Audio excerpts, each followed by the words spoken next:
Hono madame taiza nalalagnao maître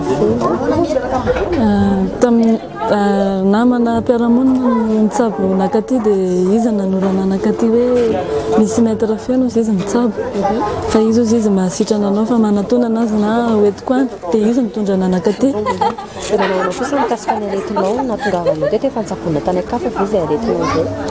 Eny tompoko efa nisy olona nitsabo ankoatran'ny maître feno monsieur zay izy nazy koa zay tao avy amin'Andriamanitra fa zany hoe tsy mitovy le fomba fitsaboana dia hiassuré ihany izy hoe vao tsabo nefa efa hoe ho sitrana dia ny olona tao an-trano zany tsy natoky hoe ihany satria mbola ohatran'ny hoe nidelira foana dia izany nampahatonga ana hoe nanantona taty maître feno dia izy nanasitrana anahy.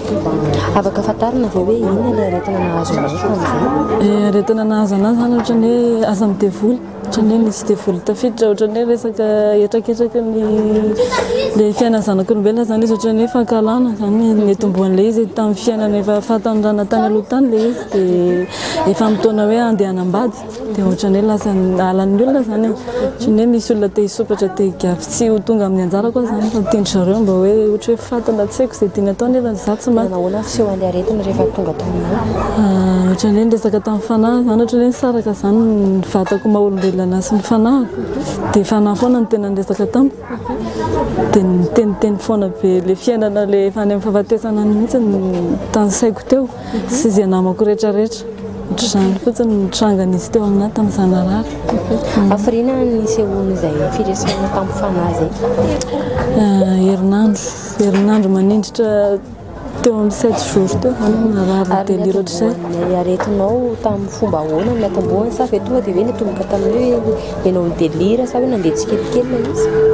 Netomboan'ilay izy nandeha nivavaka tany am-piangonana Alahady dia namonjiko amin'io voalohany dia teo amin'ilay zaho ilay mihira sy manao ny fombafomba fivavahana katolika dia mandeha amin'ny tsy tokony izy fotsiny zavatra ataoko ohatran'ny hoe miteniteny foana zany.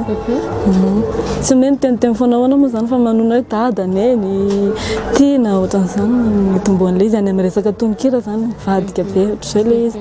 Dia rehefa narary ianao avy noentina tany amin'olona dia nafantatra ny monsieur feno dia nafaty amin'ny monsieur feno dia hafiriana indray nitsabony anao? Nitsabony anahy indray mandeha nakaty dia izao indray vao miverina 12 jours zany ny période niverenako taty izao tapona feno 12 jours dia izao miverina taty izao. Dia manahoana ny fatsapanao amin'ny tenanao zao amin'izao? Efa maivamaivana sitrana tanteraka misaotra an'Andriamanitra fa Andriamanitra koa zany tena nanampy satria ilaina mivavaka na eo arany hoe efa hoe ao aminazy ilay fahaizana mitsabo olona dia nefany teo koa Andriamanitra nanampy.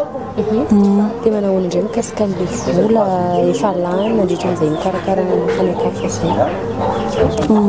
Ny vola ohatrany tsy dia hoe nandany firy zany ny vola fa atao hoe amin'ny antonony ihany zany.